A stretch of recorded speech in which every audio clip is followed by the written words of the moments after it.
Hey guys, Storm Chaser Zachariah Walters here, and I'll be breaking down my May 19th, 2019 storm chase that resulted in beautiful storm structures out near Kokomo, Indiana. I left home headquarters out of Lafayette, Indiana that afternoon and went directly north towards Francisville, Indiana. Francisville is just north of Bonon, just north of Lafayette.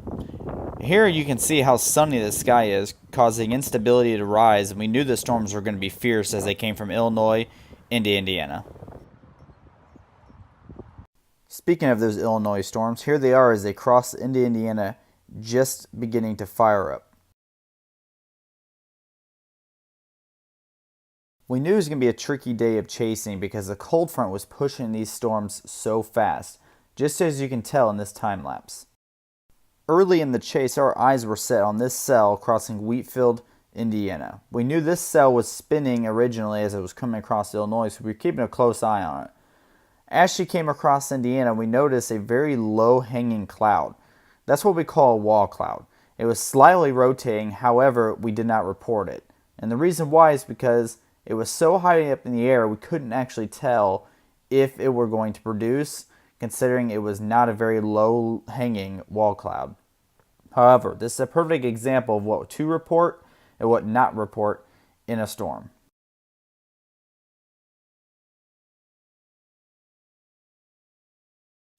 Although at this point the wall cloud had kind of diminished and became part of the actual storm, we were still going to go north a little bit and see if we can get closer. Just in this video alone, you can kind of tell where the rain shaft and hail core is off to the right, and on the left there's that little tail of the thunderstorm. If a tornado were to produce, it would be on that left back end of the thunderstorm.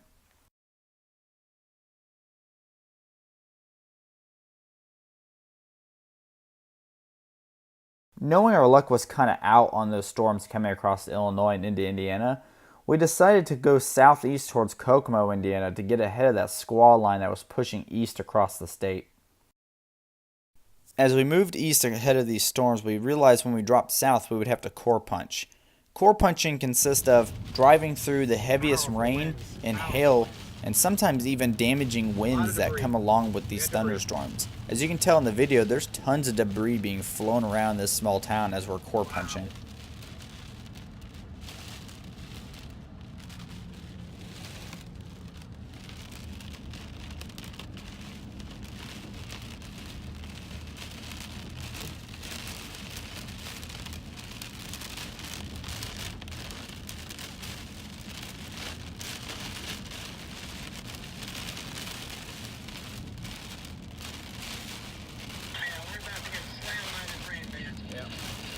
Watch for falling debris.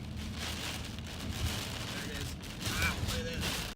After we finally managed to core punch our way through, we got a beautiful image of the shelf cloud just south of Kokomo, Indiana along US 31. We knew this storm coming up on Kokomo, Indiana was producing a lot of rotation. It was very obvious on velocity radar. However, we had two reports of wall clouds in the area, and when we looked to our west where those reports were coming from, we saw a very obvious low-hanging structure. This was more or less probably the wall cloud that was being reported coming across Kokomo. No tornado warning was ever put on this system.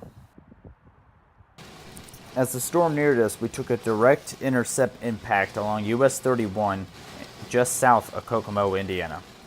In front of me is storm chaser Chris Cush in his Scout 3 storm vehicle.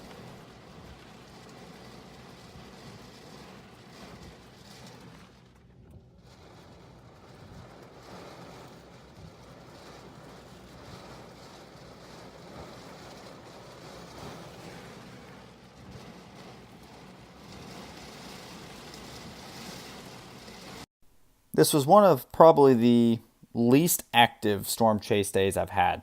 We core punched twice. We ended up in Anderson, Indiana, which was over 200 miles from our starting location, and we were only able to record a couple wall clouds.